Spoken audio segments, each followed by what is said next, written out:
What's up, listeners? I'm John Sayf here with my twin brother Alex, and you're listening to Double Take. We've got a lot to talk about this week, as we were not here last week, so got a lot to catch up on in the NBA.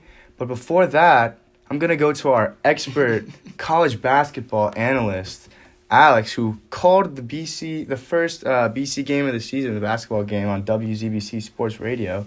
Alex, what did you think of our first game? We're 2 games into the college basketball season. BC is 2-0. We just pulled off a little upset win. We were 6-point underdogs, and we beat South Florida. We also won our home opener against Wake Forest last week. What did you think? Man, I was very impressed with the team. After last season and, losing Kai Bowman, who's now in the Warriors. That's, shout out Kai Bowman. But we're going to get to that later. Yeah. I did not have any expectations for our team, really.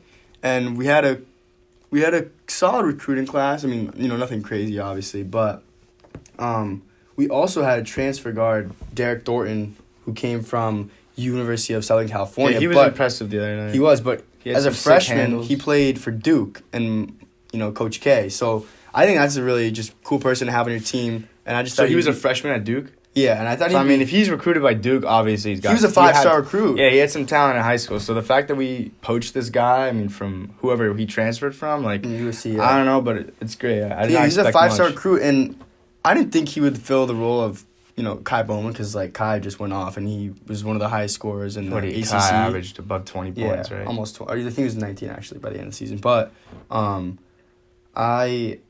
was super surprised by him. He went off versus Wake Forest, and then also against University of University of South Florida. I didn't watch the USF game, but against Wake, like you said, I was able to call that for WZBC. And he was awesome. Scored 23 points.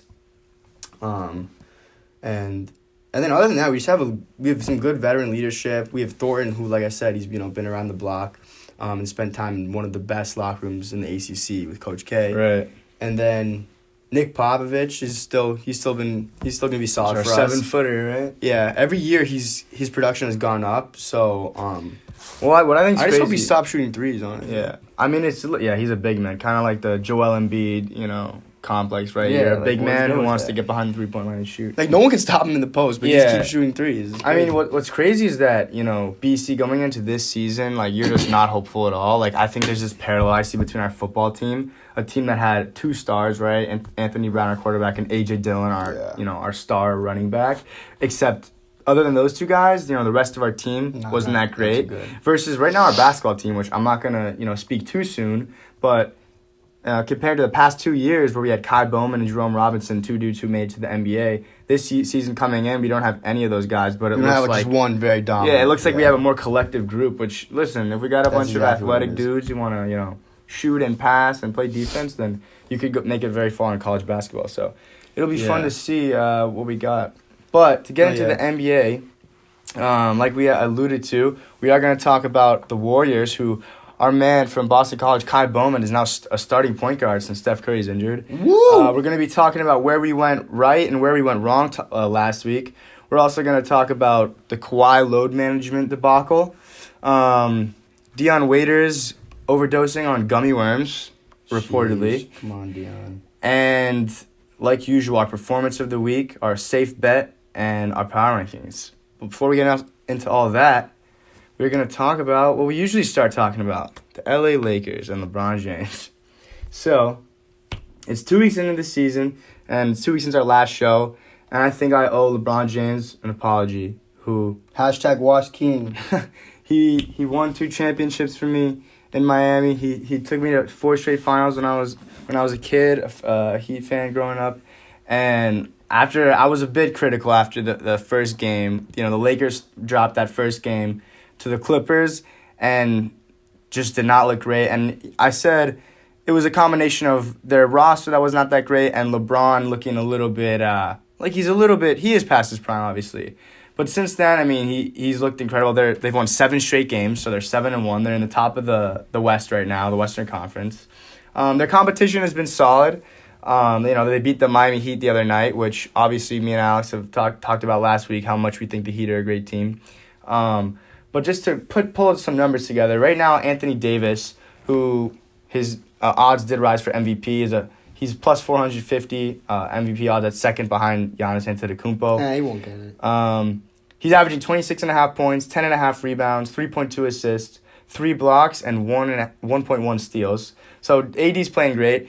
And now LeBron, 26 points and a career high right now. Obviously, we're only 8 games in assists. He's averaging 10.5 assists. You think he's going to sustain those assists? I actually think he will. I love seeing that. I think this is like the most interesting, like, not the most interesting, but it's just another level of LeBron that we haven't seen before, right? We've always seen him be like the primary scorer. When has he ever had a number one guy like this on his team? Well, like honestly, AD? He's the second scoring option. This is kind of what I thought we were going to see when, I think after the Cavs won their first, so their championship, like I was going to say like first as if I had to distinct between any other ones, but their championship. Their only championship. That following season, I thought we were going to see Kyrie's numbers just jump and Kyrie basically be the primary scorer, primary everything, and then LeBron kind of be just the passer.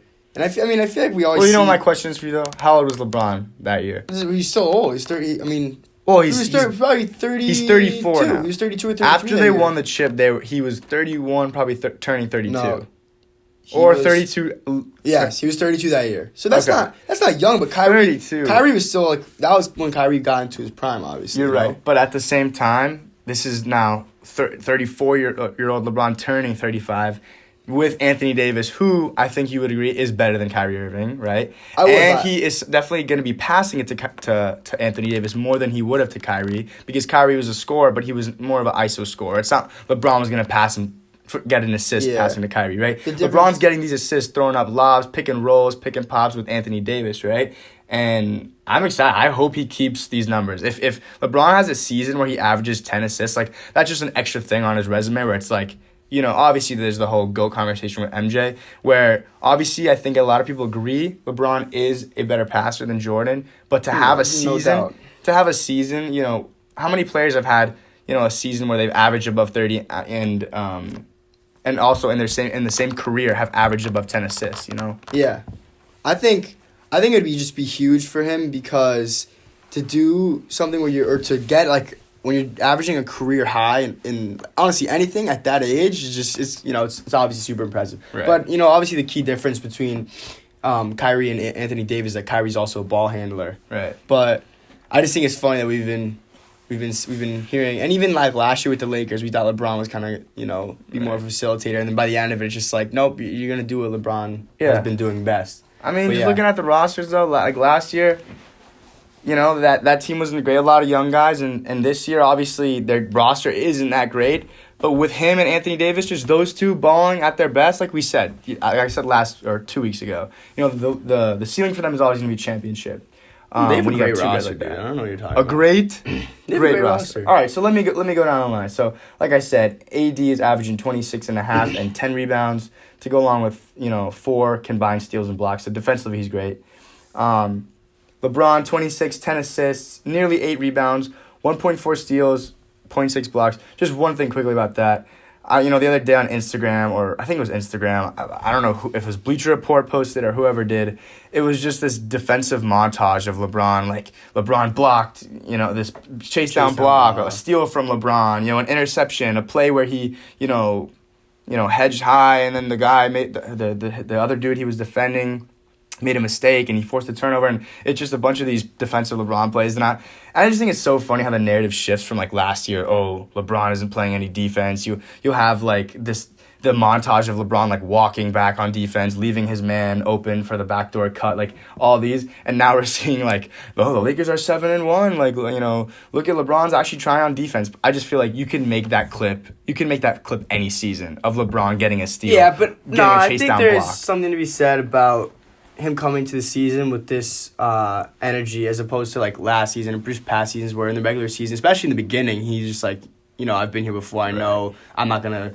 care about the first couple games. But with Davis, and I think there's something, Davis had a quote in the offseason, I was like, nah, I'm gonna make sure I hold my teammates accountable, like I'm not letting LeBron off the hook, you know, defense is first, you know. And it makes sense when you're a team like that who has LeBron, who has Anthony Davis, you have shooters like Green and, even Kuzma's a scorer, so that's a team that's obviously their offense isn't something they really have to worry about too much, but defense is what, in the end of the day, what's going to help them be successful. And, obviously LeBron, also last week, or was it 2 weeks ago, LeBron had the stretch where 3 games in a row where he had triple-double in each game, and he got asked a few days ago by a reporter, what does he have to say to the people who coming into the season thought he was washed, and he said, meet me at the cleaners, right? And now he's embracing this full on, year 17, #WashedKing. I saw another hashtag on his Instagram, #revenge season. I mean, who is LeBron getting revenge on? I mean, the teams that beat him last year? Getting his butt. I don't know. Listen, at the same time, we love to see the motivation, so I like to see it, but and especially in a time of his career where he seems like he's maybe more business oriented or money oriented or whatever else, I like to see him be super, like he actually is really only thing he cares about is winning a championship. But and we've talked about this probably last year more, but I don't really get all. Social media is fine, but enough with all the posting his own highlights and all that. Like LeBron, I love him. He's my favorite player in the NBA right now, probably. Maybe after Justice Winslow, but chill, dude. I mean, you're good. He's always been about puffing his chest. You don't need to post your highlights. That's what Bleacher Report is going to do. Show me, don't tweet me. In the words of Kevin Durant said that, I think. All right, but still continuing to go down. The other contributors, obviously, AD and LeBron are the biggest ones. Next up, Dwight Howard, I think, has been interesting, right? He's getting 20 minutes a game, about just under 20. He's giving him 6 points, almost 8 boards, 1.9 blocks. The Lakers lead the league right now in block shots. And he's shooting above 75% from the field. So coming in, he's someone that you could actually call wash. LeBron, obviously, it's a joke when you call a man averaging 26 and 10 assists, 26 points and 10 assists washed. But Dwight is definitely someone who you could, objectively considered washed up, right, as someone who used to be a star and wasn't playing well the past, how many seasons was it been? 4.5, almost 5 years since he was actually a good player. But it looks like in this role with them, he's figured it out. It's the LeBron effect, man. LeBron. Look, we've seen, almost revitalize their careers with LeBron when you play next to LeBron. We've seen Mike Miller. We've seen Darren Williams. We've seen now Dwight Howard. When you play next to LeBron, it makes it easier. He's not going to, obviously he's not going to turn back to 2009, Yeah, no. Dwight Howard that was the best player on a team that made it to the finals. But 6 points, 8 boards, nearly 2 blocks per game, shooting above 75% from the field. Yeah. He's going to be... We'll get flashes. That's a great role for him, Lob catcher, rebounds, blocking shots. I mean, that's huge. Obviously, they also got starting in front of Dwight is JaVale McGee, but Dwight's actually getting more minutes and stats than JaVale is. Their third... Alice, could you guess who their third highest scorer is? Because I could not. The Lakers? On the Lakers. The third highest scorer after Anthony Davis and LeBron, who both averaged 26. Is it... I don't want to say... I'm assuming it's a surprise. So is it JaVale or something? It's Avery Bradley, actually. So I would have figured... So Kuzma just came back, right? He's averaging 9, though. And actually, what I saw, which I don't know... I didn't like this, is... he didn't have a good plus-minus. I just checking it. But which, obviously, we're only 8 games in. Doesn't matter. Plus-minus doesn't mean that much. But I'm just expecting 9 points. Does that seem a little shocking? A little bit low? Dude, we're 8 games into the year. He's played 4 games. You're right. I'm still saying. That's... Sure, let's see how he does the rest of the year. But I'm expecting him to be in more of a bigger role. And obviously Danny Green, who the other night, we were watching that game against the Mavericks in overtime. Incredible game where, after the game, Luka played so great and LeBron said, you're one bad, you know the rest, right? And it was just an incredible game to see those two go back and forth. But Danny Green hit the clutch 3-pointer in the corner to tie it. I'm not giving Danny Green the credit for that because did you end up looking back? Nah, did you see Dwight Howard was holding who is it? Who was the guy trying to get? I think it was Jalen. Nah, it was maybe it was Tim Hardaway, but Dwight Howard. I can't remember who. I know it might have been Steph Curry. But anyway, whoever was guarding Danny Green was in a little bit on. I think when LeBron drove down into the lane, and Dwight Howard literally held him back. And so the NBA, when they did that, those last second or last minute reports, they ended up saying, "Oh yeah, Dwight Howard did foul on that play." But that's classic. So Dwight's the MVP, man. I guess that's that game. Well, listen, that veteran presence. Dwight's smart. He made the smart play. Yeah, I like that. But I guess that's a loss that's in the win column for them because they would have lost it. All right, enough about the Lakers. All right. Now, John, I'm gonna embarrass you because Go ahead. we're gonna do our segment, that we started last week or whatever, 2 weeks ago. Our take on the hot take, and this one is just not really a specific hot take that we heard from someone specific, but it's one that's been going around and one that's honestly is something that's probably gonna happen. I would say it's a question right now. The question is, should Steph sit the season out? We talked about the Warriors last time. I said I really didn't think they were going to be good coming into the season, especially after those first couple games. I was like, man, I'm selling their stock. They're going to be trash.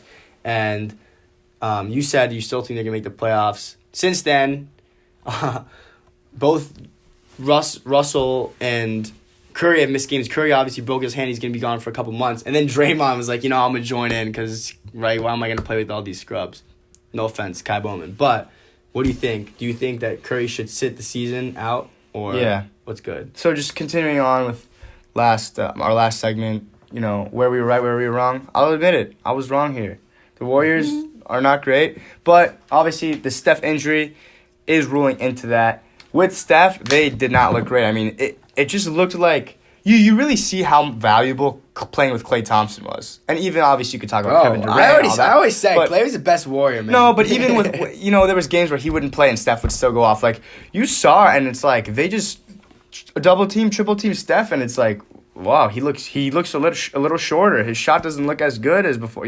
When he's not playing with Klay, like obviously all his mistakes are magnified. And Iguodala and everyone else. But to get back to the question, should Steph play? I say yes. Okay, so Really? Bleacher Report's Rick Bucher reported that it was unlikely that Steph would play the rest of the season, but he then clarified, and I'm going to read his tweet here, a clarification from my story today, citing a source saying Steph Curry is likely to miss the remainder of the season.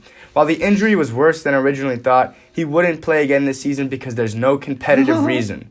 Story is being updated. Okay, so here's what I have to say here. Steve Kerr says that they'll play Steph as soon as he's healthy. The coach of the Warriors said that. And here's a quote from him. He's dying to play. So my thing is, Steph, he's dying to play. I think I think he'll come back. Obviously, Curry's gonna say that. But Steph, as a competitor, wants to play. Okay, in the eyes of the Warriors, maybe we want to tank. But listen, this is what I have to say. If you're just playing Steph Curry out there, they're still gonna be a bad team. I still don't think they're. So then why do you think he should play? I think Steph Curry should play because you know who he's chasing right now? He's chasing Hall of Famers. He's not, you can't chase the Clippers and the Lakers this season. You're not going to even make it to the playoffs. You probably can't even chase, the Timberwolves this year. But you know who he is chasing is Ray Allen, who he's 700 3-pointers behind for the all-time career 3-pointers. Dude, he'll knock that out in the next 2 seasons. If he's gonna want to reach those numbers, no, but you never know how many years you got left, right? And right now, it's like it was the Kawhi Leonard thing when 2 years ago he played 9 games for the Spurs. Like he just threw away a year of his prime. Same thing with Anthony Davis. And he came back and won a championship. You're right. I guess it doesn't really matter. Fine, Anthony Davis this year, or last year, similarly. True. Just sitting out, just throwing a whole okay. So Steph's injured. Okay, sit out. 1, 2, 3 months, whatever it is. It's his broken left hand. But when you're healthy to play, you should not be sitting games out if you are able to play. You're trying to have your jersey's already going to be hanging in the rafters, but you're trying to build your Hall of Fame case, which the great questionable or the debatable greatest player of all time, Michael Jordan, does not believe Steph's in the Hall of Fame right now, which obviously we disagree with. I think that was Steph is trying to bolster his resume. Steph, you should play these games. You should get, your all-time career points, your all-time career assists, your all-time career 3-pointers, which, like Alex said, it's yours to lose. You got 700 threes left, and he averages roughly crush that 300 threes a year. He's only what is he? Is he 30 now? He's 30, right? Yeah, he's 31. 31 years old. It's fine. So I'm saying, listen, he's not gonna ever average 30 points again, maybe for the rest of his career like he did in 2016, but he still could average 25. So, Steph, I think you should play. I definitely disagree with you, but actually, the only reason I would agree with you... Wait, no. I actually, there's an even more reason for me to disagree with you. I disagree with you for the first reason. This doesn't really matter. If he finishes right now, he will be 100% on his free throws. That's a good stat for his Hall of Fame no one's counting that argument. He played 4 games. Yeah, no, okay, obviously. But anyway, I think I kind of guessed this, honestly, when we talked about the Warriors last show. I said I could see something like this happening where they like shut like halfway through or 75% through the season. I could see them just like shutting it down and like, not trying to be competitive, but it's not even 2 weeks in and Curry's already shut down for the season. Yeah. Obviously Thompson is too. Draymond has already missed a couple games. And then Russell's probably it's gonna be Russell and their Russell was sitting too. I didn't even realize he missed a couple games, but then he came back and he dropped 52. Yeah, he did. But I was confused. Didn't they lose that game and they won it? When he dropped 52. I think that was Friday night, I forget. They played the Minnesota. I think they were lost. I don't remember. Yeah. But they're gonna trade Russ though. I think there's no reason for him to play. Like he's gonna, like you said with Kawhi. I think that kind of goes to my argument is Kawhi missed that whole season, and he ended up coming back and he was better than ever. Like if Curry needs to take this year, like I never thought this team was gonna be competitive. So I'm definitely not. I don't think that Steph should waste a year. Playing and just getting destroyed. I think that's almost worse for his legacy. Please. Is if he just this year they get destroyed every game. No one's and Draymond says his teammates. We can't even name his teammates. Damian Lee and Jordan Poole. Yeah, exactly. Kai Bowman. I mean, listen, we loved Kai. We thought he was a great college basketball player. Yeah, he's actually not playing bad, honestly. He's not because he's playing 35 minutes a game. Kai Burns, Kai actually, shout out Kai. He had like 17 points the other night, which is pretty awesome. Playing NBA minutes, which I'm happy for our BC or our fellow BC Eagle that he's getting to play these minutes. But I mean, that's who listen. Kai Bowman was an undrafted guy, out of Boston College, and that's who Steph Curry's teammates are right now. That's their backup point guard. No one's gonna hold it against Steph if they're not great this year. Yeah, but I mean, honestly, I don't think this year. I guess that I just think this year in general is more gonna be a neutral year for him. It's not gonna be that much of a difference. Neutral year. As far as his, him in the grand scheme of the NBA and all time rankings. Steph is also right now he's around 108th. I looked this up earlier, on the all-time scoring list. So if he's 2,000 more points could get him into the 60s about. So, he could score. He'd do that in a year. He could score, 1,900 points in a year if you look at what he's done in the other seasons of his career. Yeah, he could put up that many points. And so I'm saying just, if you don't play this year to compete with other NBA teams and with other NBA players currently, but you're competing with, the GOATs. You're trying to chase you're trying to be questionably the greatest point guard of all time or greatest scoring point guard or whatever it is, legacy-wise, that Steph is going to want. Playing... if he misses 50 games, fine. Play the last 30 games of the season. The Warriors are still going to get a good pick at the end of the season. That's the thing, and too. They're going to imagine pull that Tim Duncan. Yeah, that's what I was going to Spurs, adding them to the David Robinson team. That's the key thing is not only for it doesn't make sense for him to play, but it doesn't make sense for the Warriors to even they already know they're not. This season's over. I thought it was funny in that tweet that it said. There's no competitive reason for him to play because we're only 2 weeks in and anything could happen, but. I agree with it. It's true. The West is just when you look too at good. it, you just look at the West and you look at the teams that are even the teams we didn't think were going to be good are good. Like for example, Phoenix or Minnesota. Phoenix, or even the Dallas is better than I think. Or even a team like Memphis who won't make the playoffs. Just a young team. The Heat played on the first night. Who I just thought was kind of impressed. The Heat, we still blew them out by 20. But I was just impressed by the fact that Memphis is not bad. John Moran, what's the guy, Dylan Brooks and Jaren Jackson, these, and then they got Valanciunas, who's veteran center, just guys who are gonna compete, and they're fun. They're gonna compete every night, and that's who the Warriors. Even that team is the 14th. Team in the West. The Warriors are probably that might be dead last. But so the bottom line is in the West especially, there's no reason for them to do it because next year, let's say they get a top pick this year. Let's say they get in the top 6. Now you're getting a solid player. You bring him back next year. Hopefully you can round out your bench a little bit more in the offseason. Now you have Clay, Steph, and Draymond with Russell, or maybe even you move Russell and you get a piece that fits in that more with fits better with that team. And that's a team that's looking good for next year to even compete for championship, which I thought the best case scenario this year was definitely not championship. Right. So anyway, and the last thing I'll say before we move on is, who knows? We always just kind of assume that these guys they're not actually injured when they just shut it down for the season. But who knows? It's hand injury. It's pretty bad. You would never want to risk the hand thing. Not. So anyway, speaking of sitting games out, Kawhi is someone there's been a lot of controversy already around him. Load management. Yeah, Kawhi's missing games. it's kind of crazy because we're still so early in the season. But do you have an issue with Kawhi missing games? For quote unquote load management. So Yeah. What do you think about that whole thing? Kawhi right now has missed, I think it's 2. So we're 7 games into the year. Here, I'm going to pull up the stats right now. Kawhi, here, has missed 1, 2, so 2 games. He's played the other 5 or 6. 7. He's played 7 games. 7, he's missed 2. So my thing is, there was the controversy surrounding Doc Rivers, the head coach of the Clippers, his quote, who he said, he feels great, talking about Kawhi, but he feels great because of what we've been doing. We just got to continue to do it. There's no concern here. We want to make sure. Kawhi made the statement that he has never felt better. It's our job to make sure he stays that way. So Kawhi's feeling great. He's 28 years old.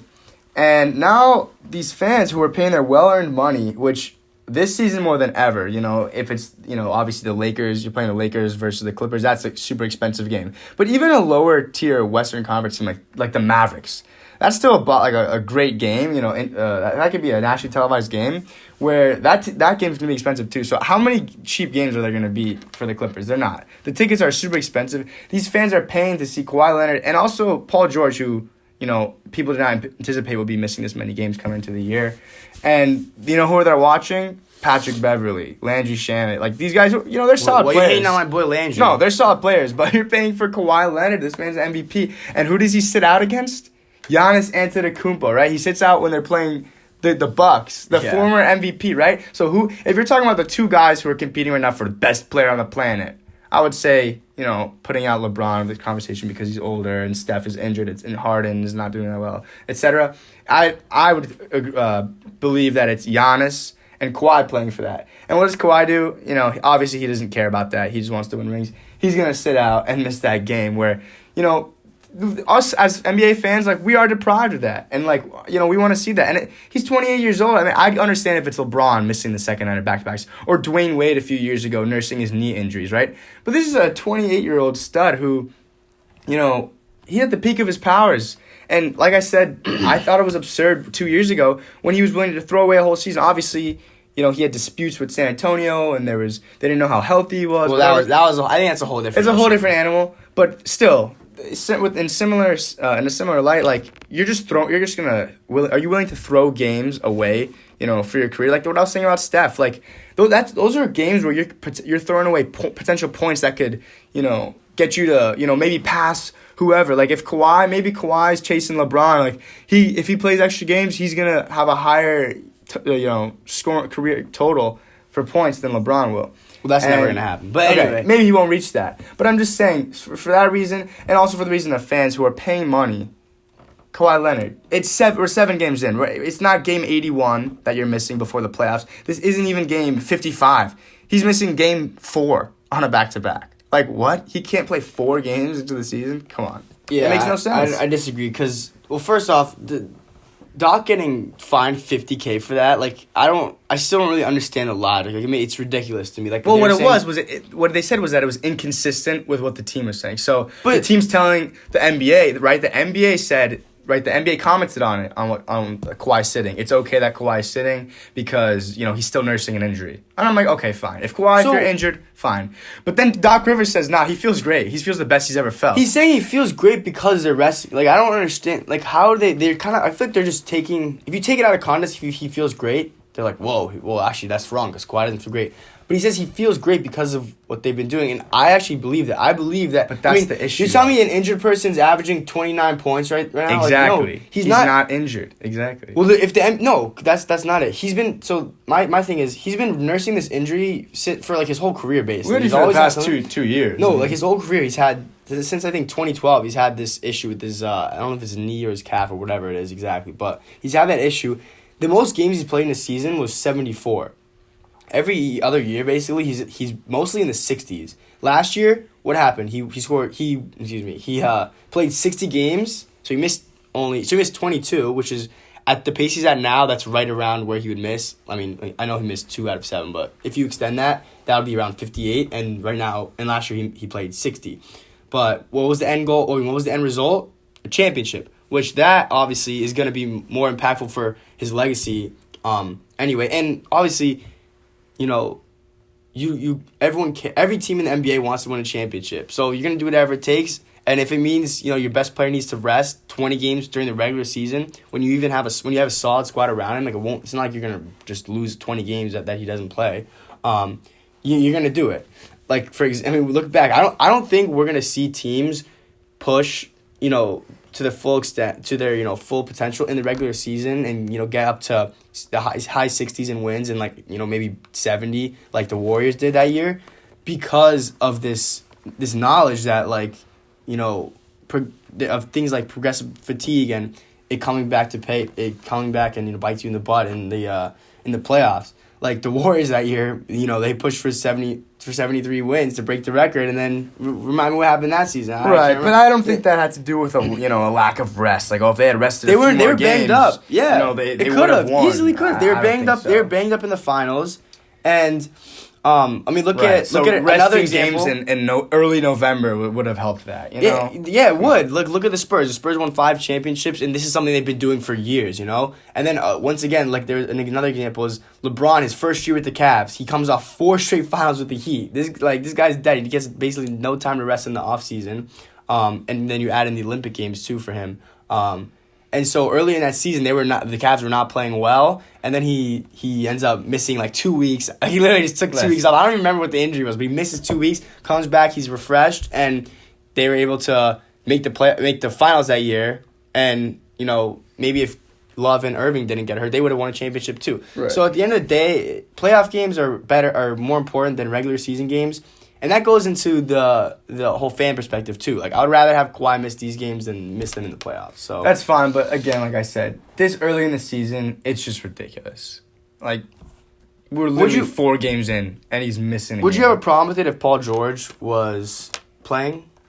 What do you mean if he was playing? I think people are mad about it because Paul George is missing games, too. And no. Paul George had an injury. I know, but my point is, they're like, Kawhi, you're really going to sit out while your second best player is also...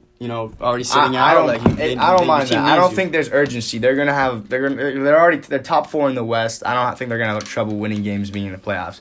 My issue is the fact that he's healthy and he's doing it right. So the NBA doesn't have a problem with it. Like they said, because they said he's nursing injury. What we should have a problem with is players sitting just to sit. And you know what? Maybe if that's gonna happen, just because they need to get their rest, and if that's the way the league is trending, then the NBA might need to take an action on this. But again, let's just be clear about this. This is a situation that I would say is pretty unique to, specific players like Kawhi. I mean, James Harden the other night said, you're not going to see me missing games. Russell Westbrook's a guy who you won't see do that. I don't think we'll see Giannis doing that. LeBron, obviously, he's older. He's going to do it. But I think not a league Kawhi Leonard is the only guy we'll see do this. But if this becomes a problem, I think the NBA might just consider shortening the season, right? Because if guys are getting spent, if injuries are going to be happening, and a guy like Kawhi says, listen, it makes sense for me to miss 20 games of the season. We're still going to be have a high playoff seed, and it's going to make me better in the playoffs. Why wouldn't I do that? I'm trying to win a championship. I don't care about beating, the Charlotte Hornets in the middle of December, right? Mm-hmm. So it makes sense, and if it does for them and more players start doing it, I think the NBA would have to make a move on that. But moving right along, a bit of probably this is just the whack story of the week. One of the funniest stories I can honestly remember, in the NBA. All right, we're gonna talk about Dion Waiters. Well, let me paint a picture. So it's just one of those things. Sometimes you wake up in the morning, you check your phone, you see, I missed the 10:30 game. Oh, the Lakers won, this, that. Oh, shoot, Gordon Hayward's injured. We wake up to that. This is the alert on my phone that I woke up to that I was just like, what is my phone? Did I read this incorrectly? Are my eyes still messed up because I was sleeping? It said, first it says Thursday night. A Heat player had a medical emergency on their flight from Phoenix to LA, right? So we beat the Phoenix Suns Thursday night. We played LA Friday night, so... on a back-to-back. And the update on Friday, this is a report on Twitter. Dion Waiters is the Heat player who had a medical emergency on the team plane. I've confirmed. This is from Andy Slater on Twitter. Waiters overdosed on, quote, gummies, sources say, and was passed out when the plane landed. He had a seizure when he was finally woken up, I'm told. Waiters was listed out tonight with an illness, okay? Dude, So when I read this... He overdosed on gummies. When I read this, I legit was, like, thinking of the gummy vitamins. I was like, I don't know, because it's just like gummies. Like, I had no idea what to think. My first thought was the gummy vitamins. My first thought was, like, is it, like, what, is he not allowed to have sugar? He's in a sugar went to coma. his body, and he knocked Gummy out worms. because he's never had, I mean, I was just shocked. It made no sense to me. And then, obviously, you thought a little bit more about it. It made sense that the gummies had to do with cannabis or drugs. They were... Well, yeah, then the next thing was that, according to an ESPN report, he had a panic attack after consuming a THC-laced edible. Well, I think the question, What a too, horrible idea. was there were so many different things, and, like, no one knew exactly what the details were. It went from, like, overdosed on gummies, and I was like, overdose? Like, that's, like, what happened? He went into a coma or something? And then it went from that to a panic attack to... then he had seizures, or, you know, there's so many different things. So I think what actually happened was that he passed out, and then he was woken and had a seizure, something like that. But anyway, then the most recent thing, which this came out today and this afternoon, was Shams tweeted that he believed Waiters was given the gummy by a teammate, but Waiters has been reluctant and has decided not to say who provided it. Shout out, bro. Snitches get stitches, man. He's not gonna rat. Dion was not gonna rat today. I mean, let's give a little rankings. Who do we think? All right. Who are the top Number five? one on my list, who I think gave Dion Waiters Who the gave gummy. Dion Waiters that edible? James Johnson. Okay. Number two on my list, James Johnson. Number three on my list, James Johnson. All right. Come on. I mean, listen. He culture, that does not What about fly. Kelly, man? I'm Don't sorry, sleep on Kelly Olynyk. Udonis has Kelly him. Olynyk looks like a drug dealer. Coach Spo, Pat Riley, no way that drug... I mean, even Jimmy Butler, right? A guy who just came into his locker room. You know, everyone go listen to the podcast that... It's Vince Carter's Ringer podcast. I can't remember what it's called. I think it's called Winging It. Winging It. They had Jimmy Butler on after the Hawks played the Heat, or whatever. Maybe it was before the game. But it was just great, you know, Butler talking about Heat culture, how, like, this is just the team, like, the franchise he wants to retire here, how this is the right, you know, he talked a lot about just the culture. You know, they go hard in practice, like, it's a no-nonsense organization, right? Like, my man's eating laced gummies on the plane, like, I'm sorry, like, I don't know who... I don't know who gave it to Dion. Well, my question is because once I saw this, this is probably one instance where, like, something went wrong, or it was maybe a bad gummy, or he had too much or whatever. How many other instances? This is just, you know, one plane ride. Has he been doing this? And is this a thing that, like, a lot of NBA players do it? Oh no, because I know that no doubt in my I'm pretty mind. sure, like you know, Players come out you know, and the say it when NBA is they not retire, too you know? strict with, you know, the testing players with drugs. Although they DeAndre have Ayton- just got like 3 players in this DeAndre past Ayton. couple months. Who else? I can't remember. They got Ayton, they got John Collins, and then John they had Collins. gotten Wilson Chandler. So that's like 3. That's pretty. I mean, that's 3 hits. I don't know how. So how is Dion getting around this? If he's taking drugs this casually on a plane by having a gummy, there's no way he's not doing more. I mean, Because it's gummy. how is he passing the drug test?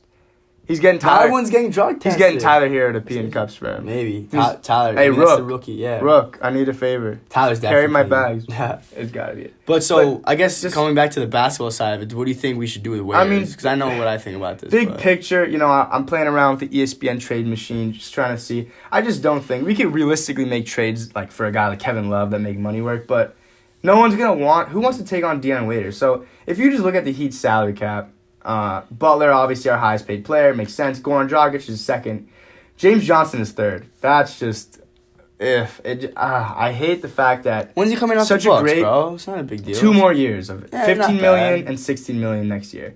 Okay, so That was and that then 2016. just continue going down the line. Winslow, 13 million a year. Olynyk, 12 million a year. Who I'm okay with that. You know, Olynyk gives us good minutes. Dion Waiters, 12 million a year for the next 2 years.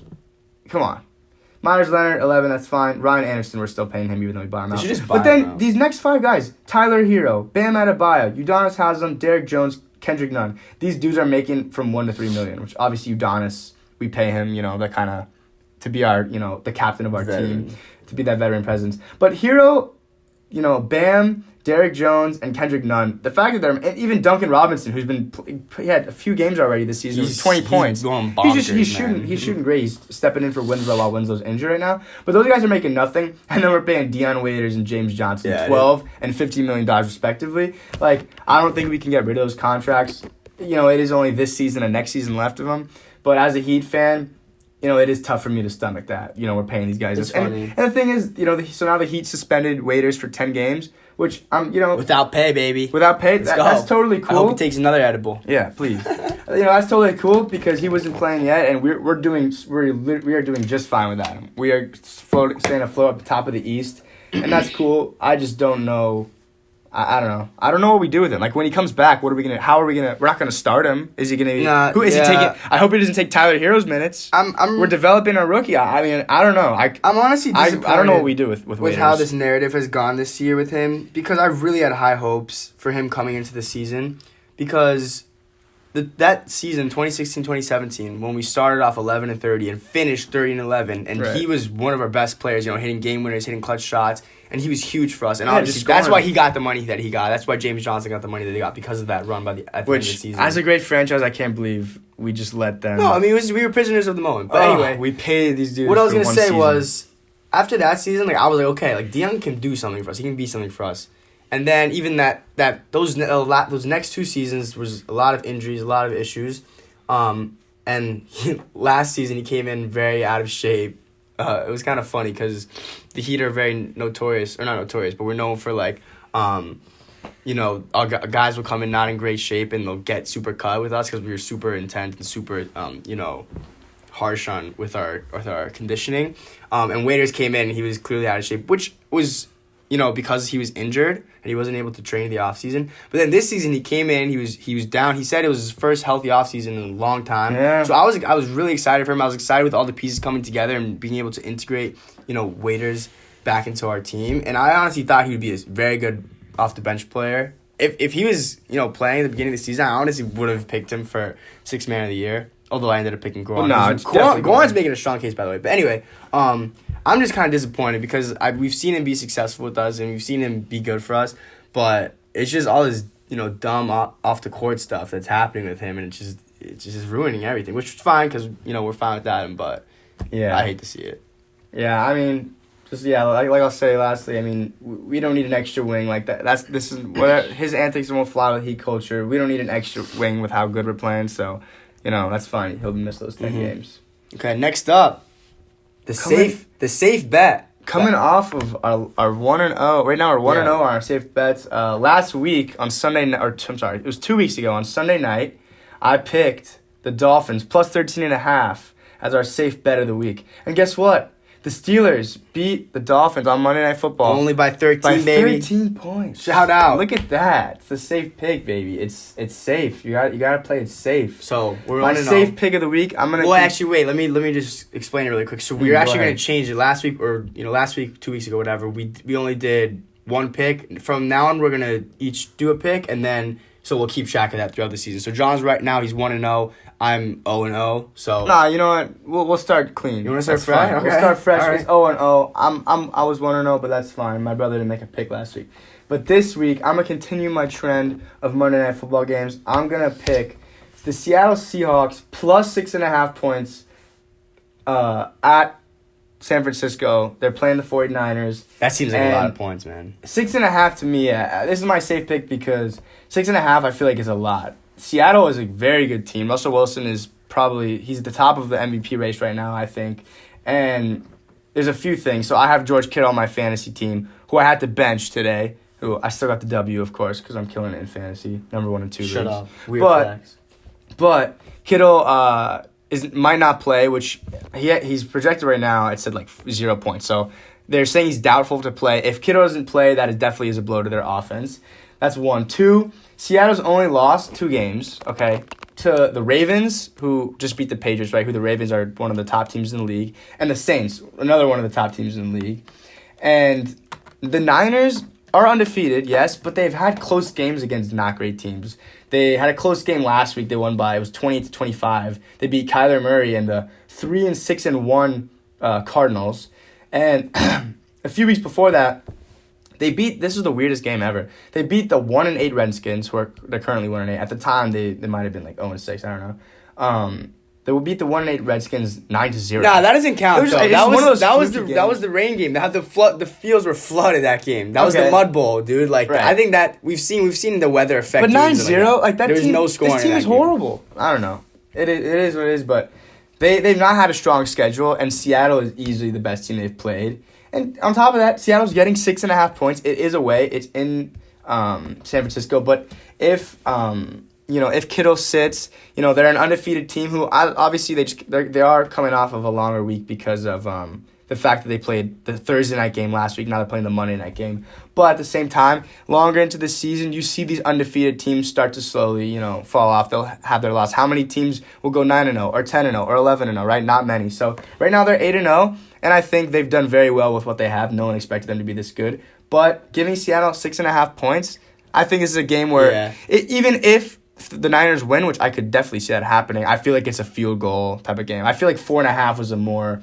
realistic line. 6.5, I feel like they're just giving up too many points. Yeah, that's a lot of points, and I think I might agree with you because of those points. But I also think I think people are a little high on Seattle this year. As much as I love Russell Wilson, he's one of my favorite quarterbacks in the NFL. He's been balling. But Seattle has had close games against not great teams too. Week 1 they beat the Bengals by 1 point. The defeated Bengals. They beat the Browns by 4. They beat they got crushed. Actually, not I don't want to say crushed, but they lost by 2 touchdowns to the Ravens. Right, They had a close game with the Falcons. They had a close game with the Bucs. So what I'll say about that though is examples where I'm looking at those and I think they're good, and obviously their record is good, so they pull out the close ones. They do. They do it. They get it done. Yeah, Russ gets it done. That's not a bad pick. I'd probably agree with you. But anyway, my pick will be an NBA game. Tomorrow night, the Mavericks will be traveling to our location, Boston, where we are, Boston, and playing the Celtics. The Mavericks are 6-3, and the Celtics are 7-1. Quickly on the Celtics. The Celtics, I think they heard me last week or 2 weeks ago talking trash about Tatum and Brown and saying that I would sell their stock. Because they've been pretty good since then. They lost their first game of the season, and then since then they're 7-0.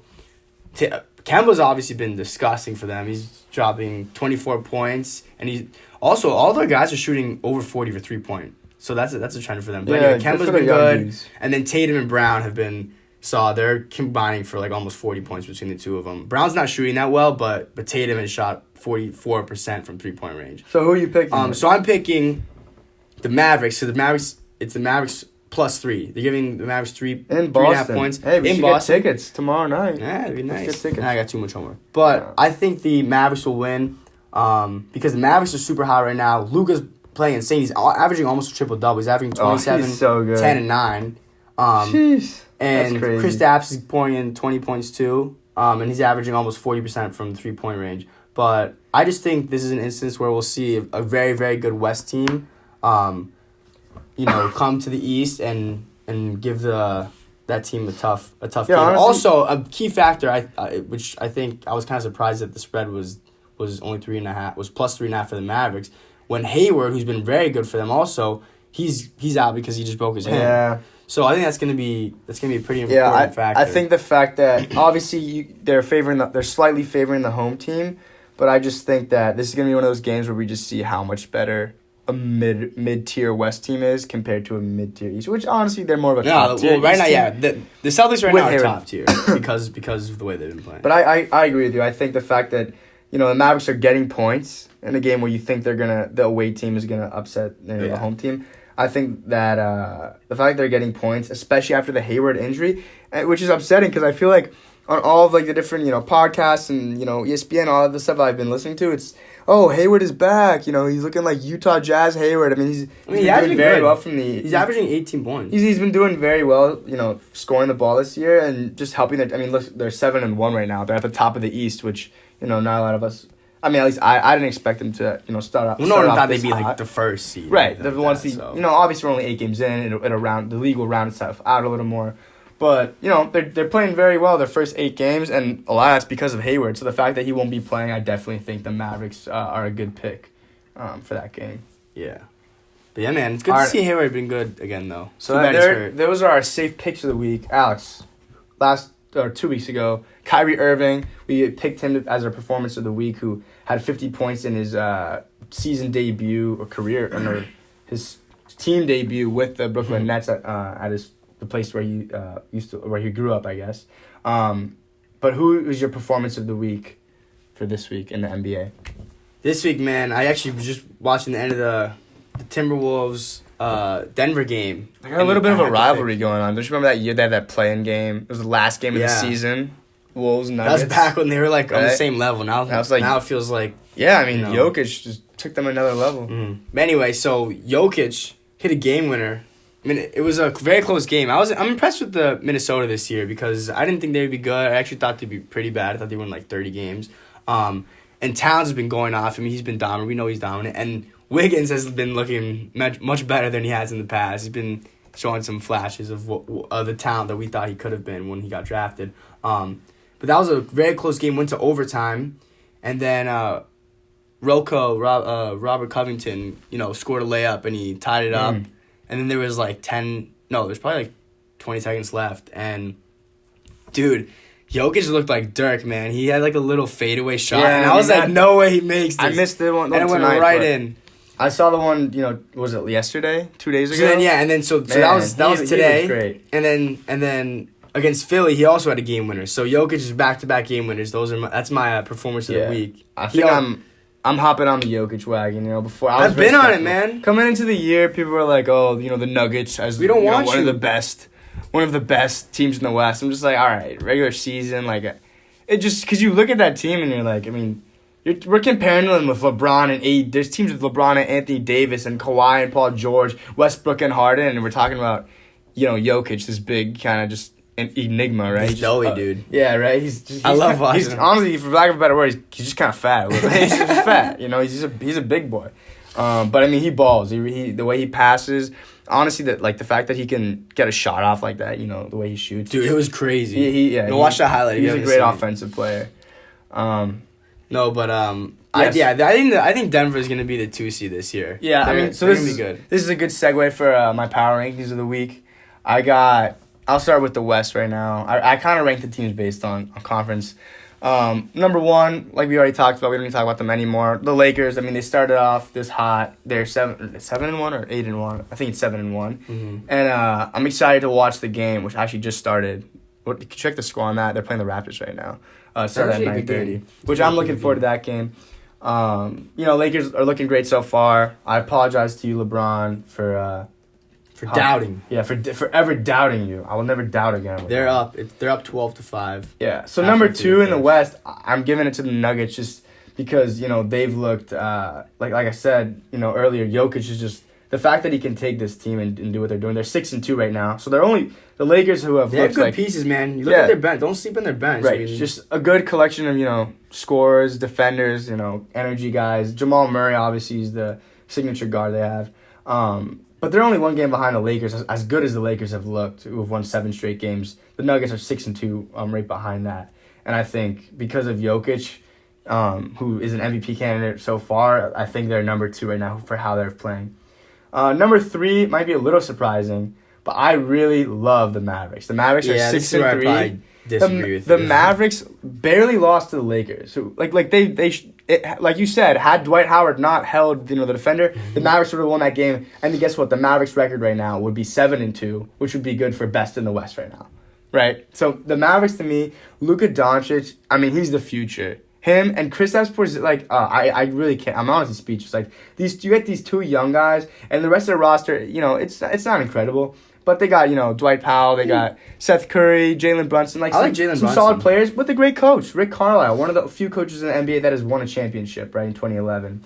I just think they're like the Heat, like the Spurs, they're a great organization. And I think the fact that they got these 2 young guys, and Luka is playing, nearly averaging a triple-double, and he's literally a year older than me and Alex. I mean, he's 20 years old. He's not even 21. This man can't even legally, have an alcoholic beverage in America. So that's just crazy. I love the Mavericks. They're looking great. At 4, I'm gonna give it to the Clippers. And that's just because of the fact that I think come the end of the season, they will be, at the top. But for right now, they have 3 losses. Obviously, they lost to the Suns, who surprised them in the first week. And then they dropped 2 more games. They lost to the Bucks when Kawhi didn't play. And they also dropped another one when Kawhi didn't play. I just think once they get their guys healthy again, once Paul George comes back, Kawhi comes back, or stops sitting games, right? I think they'll be higher up. But because of that, I have them at 4. What are you thinking about that, Alex, so far?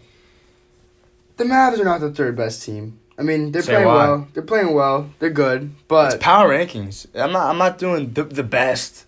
Like I said, the Clippers I think are the best when they're healthy. But this is just my power rankings based off of. I just think the Mavs trend. That's too high. I would never see them. And my 5th team rounding out my top 5 for the West, the Rockets, who have not, their record. They're the 3rd best team. They're 6-3. But I mean, the Heat. What an incredible game as a Heat fan to watch. I mean, we absolutely destroyed them last week. I mean, guys were just scoring buckets everywhere. Every guy on our team, we were hitting threes. We were up like 40. I think it was a 41. We were up 41 on them in the second quarter. And, yeah, I mean, like a team like... there was the Reddit stream about...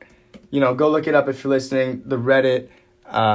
what was it, Alex? The story about James Harden and about... So I'll explain there's it. trends So about where he doesn't play as well in. it was basically that the cities that he doesn't play well. This guy took a compilation of all his stats and the cities that he gets those stats, and basically his averages in certain cities, and then also he took the average of what the average strip club rating was in those cities, and basically the cities that had a higher, there was a very strong correlation. The coefficient, the coefficient is R if anyone knows stats. But anyway, Took a stats class, didn't you? I did. But there's a strong correlation with the higher the strip club rating is, the lower his performance is, like based on points. Shout out James Harden. So yeah, it's pretty funny also since against Miami he played like their whole team played like garbage. Which Miami had the highest ranked strip club coefficient or whatever. Oh yeah, we did. All right, so we got 3 minutes. I'm gonna go through the East quick. Coming into this weekend, I had the Celtics high. They would have been at number 1, but I had to bump them because of the fact that they lost Gordon Hayward. Power rankings based on trending, and right now they're trending down because of the fact they lost him. So number 1, I want to just be a homer and go with the Heat, but I think it's between the Heat and the Bucks. The Heat, we came off, we had that humbling loss to the Nuggets who killed us the other night, but I think it was good for us. We needed a loss like that early in the year. Just to motivate us. We've only lost to Western teams. One of them was the Timberwolves on the second night of a back-to-back. The other one was the Lakers, a great team, and the Nuggets. So 2 great West teams. I'm proud of what the Heat have been doing, and we've been playing well. Next, I got the Bucks, and I think the Bucks are great. I think that they're really going to miss Malcolm Brogdon because he just added that to their team. Like, what he's doing with Indiana right now, he's averaging above 20 points. And obviously, he's good, man. Victor Oladipo's in here. But, I mean, that would have been so huge for them. But obviously... Giannis is still improving, though. Yeah, I mean, we just saw... They just beat the Thunder by 2 points in OKC. But you saw at halftime, there was, like, this... Basically, I don't know what you'd call it. Basically, Giannis, like, punched this... Or he kicked it. He kicked this, like, fence or a sign, and he broke it. And I mean, because of him, he's a favorite to be MVP. Because of a guy like him, I got it. Like, they're going to be one of the top teams. All right, moving along. At number 3, I got the Sixers. They're just struggling with injuries right now. They're definitely one of the most talented teams. That's 4, no? That's not the 4th team? Celtics are my 4. And then I got Raptors at 5, rounding it out. The Raptors are performing better than, we had expected. And right now, they're number 2 in the East. They're 6-2. They only have 2 losses. I think you're disrespecting the Raptors here, dude. I mean, they're second best record in the East. They're playing nice, bro. And they're 6-2. Right now they're playing the Lakers, so maybe and they got a tough they got a tough Western road trip. They got Lakers, Clippers, Blazers, Mavericks, and then they get back home. But yeah, those should be some tough games. But don't sleep on the Raptors this year, man. Yeah, I think those 5 that I mentioned in both conferences, I think those are the 5 that will be the best 5. I mean, even going down, the Pacers right now have the 6th best record in the East. The Jazz are at the 5th. Suns are down there in the West. Like, yeah, I think honestly, this is I think 8 games in, the top 8 teams are pretty telling. I think, and I think it's a team. We're looking at teams that will stay there. Other than the Charlotte Hornets, the fact that they're 4 and 5 Charlotte Hornets are I don't know about for the that, 8th man. spot right now. I don't know if these games mean that much. But anyway, that's all we have time for tonight. All right, A lot of fun. we'll be back next week. Double take. to talk about what we were right and where we were wrong. Shout out Colin Cowherd for that idea. Anyway, thank you. Good night. Everyone enjoy Sunday Night Football and NBA games. We'll see you next week. Peace.